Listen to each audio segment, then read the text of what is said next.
Welcome to the Deep Dive, your shortcut to being well-informed, pulling the most important insights directly from the sources you've shared with us, tailored just for you. That's right. Think of us as your expert guides, navigating the information you've given us to help you understand what really matters. In our mission today, we're doing a deep dive into, well, a really fundamental part of the wizard class in Dungeons & Dragons 5th edition. They're cantrips. Exactly, they're cantrips.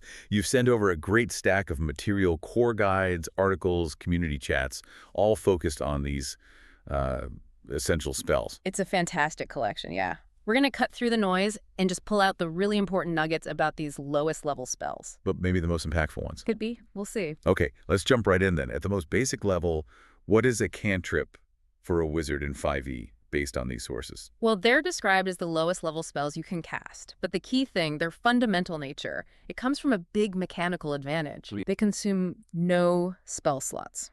0. And, crucially, they don't require material components. Right. That no spell slots part is huge. That means they're always available. Unlike, a wizard's bigger spells, which are limited per day. Exactly. So you can just cast a cantrip whenever, as many times as you want. Yep. They're your default magical action, basically, like magical muscle memory. Always ready. One source mentions a wizard can prepare up to 5 at a time. You usually start with fewer and get more as you level up. Right. Starts lower, builds up. And the sources also point out something kind of unique about wizards and their cantrips, a flexibility thing. Yes, exactly. That's a key insight. A wizard can actually swap out one of their known cantrips Swap it out when... for another one from the wizard's spell list, but they do it during a long rest. Okay, why is that so significant, that flexibility? Well, it leans right into the wizard's whole identity, doesn't it? The prepared, adaptable caster. Right. So while other classes might be kind of locked into their cantrip choices once they pick them, Wizards can adjust. yeah, they can see what's coming up. Maybe you're heading underwater or into a desert or facing ghosts or something, and they can use that study time during the rest. Just swap in a tool that's better for the job. Precisely. It's all about being ready for the unexpected, or maybe even the expected if you plan well. So infinite uses, always on tap, and wizards can tailor their list. Yeah. That really makes cantrips seem like more than just, minor tricks. Oh, absolutely. They're core tools. And not just for fighting either. Right. Your sources have some really great stuff on the utility cantrips, the spells wizards use to mess with the world outside of combat. Yeah, this is where it gets fun and creative, and one cantrip just keeps popping up across the sources for being, well, almost absurdly versatile. You mean prestidigitation? That's the one. Yeah, one source calls it exceptionally versatile, basically covers a huge range of small magical effects that other spells just don't touch. Another source ranked it a bit lower, like 17, Hmm. which feels maybe a bit low. It does, yeah, especially when you hear about entire practical guides just for using it. It's like the ultimate magical utility belt, right? For all the little things. Totally. Need to clean your robes instantly, Yeah. warm up your drink, chill it, light a torch, snuff a candle from across the room. Make a weird smell. Make a weird smell or a nice smell. It does all that tiny, flavorful, and sometimes surprisingly useful stuff. Adds that magical touch to everyday things. Good for role-playing, maybe even subtle advantages sometimes. For sure. Okay, moving from the super useful to maybe more situational, mending comes up. Ah, mending.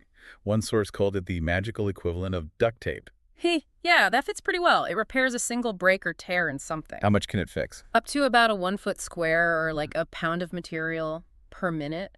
And the key thing, no trace. Leaves no sign it was ever broken. So fixing a snap arrow or a ripped cloak or maybe a hinge on a door someone scashed, that sounds pretty useful for adventurers. It can be, definitely. But another source offers a counterpoint, ranks it lower, around 13. Why is that? Their argument is that it's too situational. Like often regular rope or nails or, actual duct tape can do a temporary fix. They suggest its real value might be more in specific campaigns, like Spelljammer maybe, where gear gets battered constantly and normal repairs are tough. That makes sense. Depends on the game you're playing. Mending could be vital for one wizard, but kind of useless for another. Exactly. Depends on your DM, your style. Okay, next up. Control flames. Rank 16 by one source. This lets you mess with fire, right? Non-magical fire in a 5-foot cube. Yeah, you can make it brighter or dimmer, change the color, make simple shapes dance in it. Extinguish it completely in that cube. Yep, or even make it spread to something flammable nearby. Interesting note from one source, though. Hmm. It doesn't create or put out small flames like a candle or torch. Right, not like prestidigitation or druidcraft can. Unless that candle is inside the 5-foot cube you're targeting. It's more about manipulating existing, larger fires. I saw a community example about using it to snuff out leftover fireball flames, or just making cool shapes in a campfire. Yeah, creative uses. Less about starting fires, more about playing with them. Speaking of elemental stuff, Shapewater sounds like a real powerhouse based on the sources. Oh, yeah. One source literally says it's as abusable and versatile as prestidigitation. Wow. Okay. That's high praise. This is where utility cantrips can get, like, seriously impactful. Shapewater lets you manipulate water in a 5-foot cube. Lots of ways. For up to an hour. Right? And the uses listed are just wild. You can move it, change its form, its color, opacity, freeze it. Yes, freeze it. That's the big one. The community examples are brilliant. Freeze a 5-foot cube and drop it on someone. Ouch. Freeze water inside a lock to break it. Clever. Make temporary ice bridges, walls to block hallways. Freeze the floor to make it slippery like a grease spell. Create an air bubble underwater. Yeah, that too. It's just the potential is huge.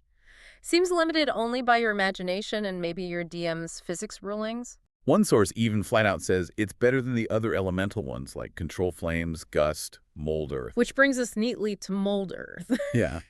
One source was pretty harsh on this one, compared it to just using a shovel. Yeah. Well, it lets you dig out loose earth or sand or make difficult terrain in like 2 5-foot squares. So the question is, if a shovel does the job, is the cantrip worth a precious slug? That's the debate, yeah. It feels way more limited than Shapewater. Right. Community examples pushed back, right? They did. Suggested things like digging shallow trenches for cover, burying traps. Or discreetly burying bodies. Or discreetly burying bodies, yes. So again, creativity can find a niche even for the seemingly weaker ones. Okay, let's quickly run through some others. Mage Hand. Almost universally loved, just profoundly useful for messing with stuff at a distance. Levers, doors, grabbing things safely. Essential. Light. Simple magic light.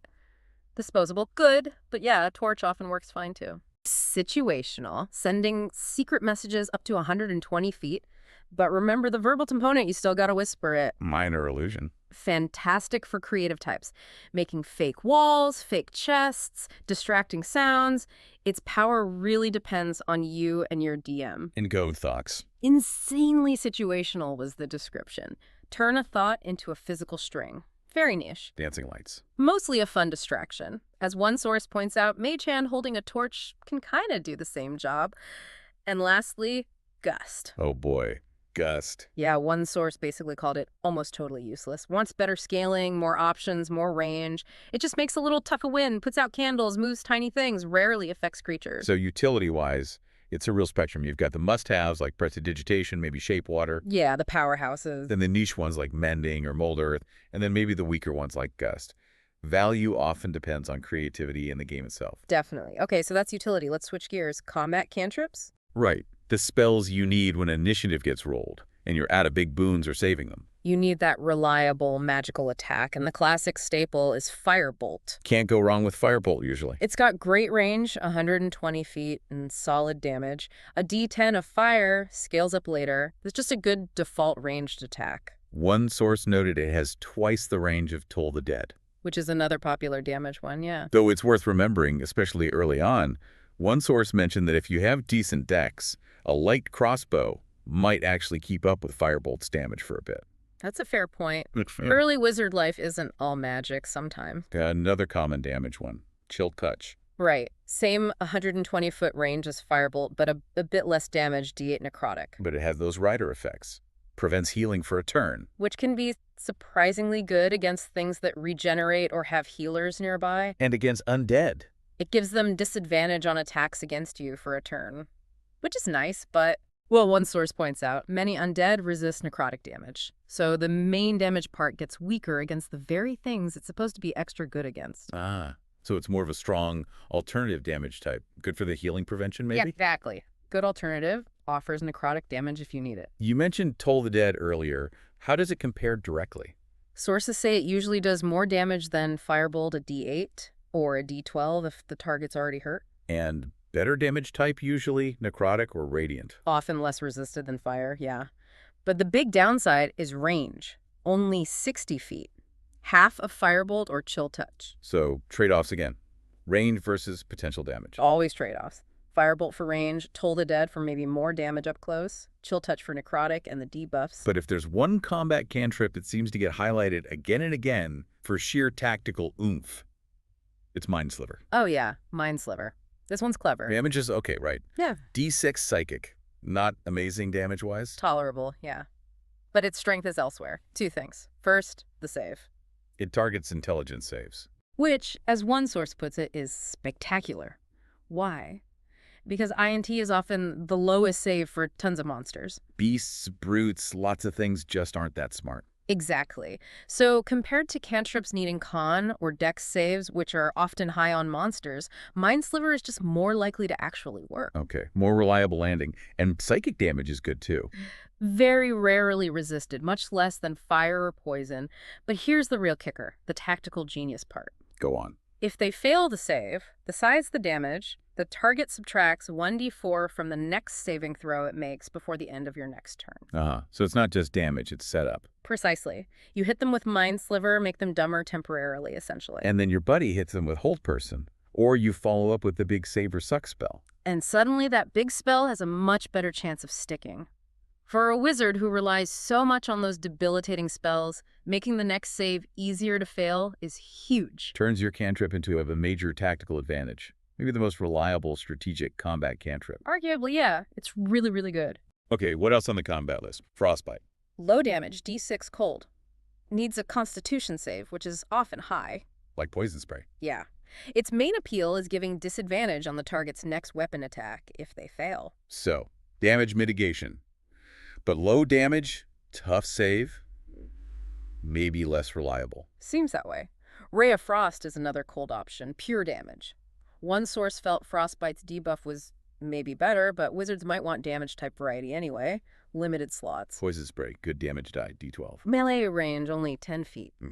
Bad for most wizards. Terrible. Plus con save again, and poison is super commonly resisted. Just probably not worth it for most wizards. Create bonfire. Damage over time, D8 per round in a little 5-foot square. Can make difficult terrain too. Sounds okay, but... Concentration. Concentration, that's the killer. Wizards need their concentration for the big spells.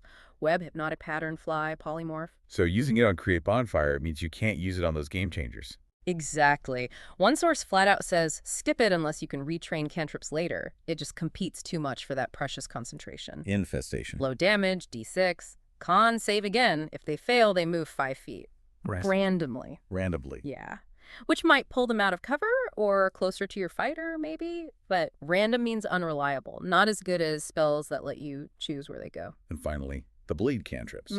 Booming Blade, Green Flame Blade. Great for blade singers, eldritch knights, multi-class builds that mix sword and spell.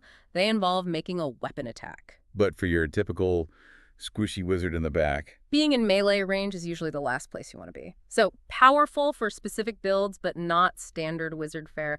And newer versions exist now too. The lightning lure is similar, right? Pulls enemies into melee. Yeah, good for someone who wants enemies close, like a blade singer. Pretty situational otherwise. Okay, so on the combat side, you've got your reliable damage like Firebolt, your tactical setups like Mind Sliver or Chill Touch, and then a bunch of situational or niche options with pretty big downsides like concentration or melee range. That sums it up well. So bringing this all back to you, the listener, thinking about your own wizard, how does all this help you choose? Well, it really hammers home that picking cantrips isn't a minor thing. It's crucial. Right from level 1. These are your go-to spells when slots are dry, which happens a lot. They define what you can always do.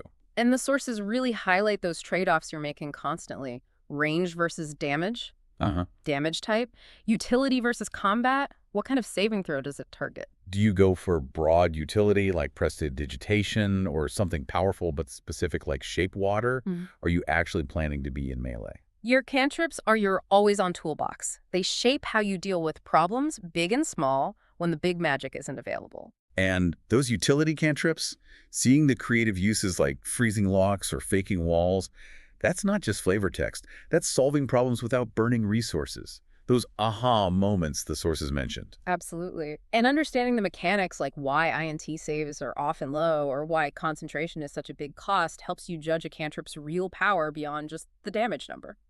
So what's the big takeaway here? We've dug deep into wizard cantrips, looked at everything from the super versatile prestidigitation and shape water. To reliable damage like Firebolt and the clever tactics of Mindsliver. They really are the foundation of a wizard's magic. Always there for them. Mm-hmm. Always ready. All right, here's a final thought then, something for you to chew on before your next game. Wizards get famous for their fireballs, their big illusions, their reality-bending stuff, their huge spell books. Yeah. But maybe, just maybe, it's their cantrips, the spells they cast endlessly, the ones they can adapt with study. Maybe those are what truly define their day-to-day readiness. Making them masters of preparedness in a way other casters aren't quite. Yeah.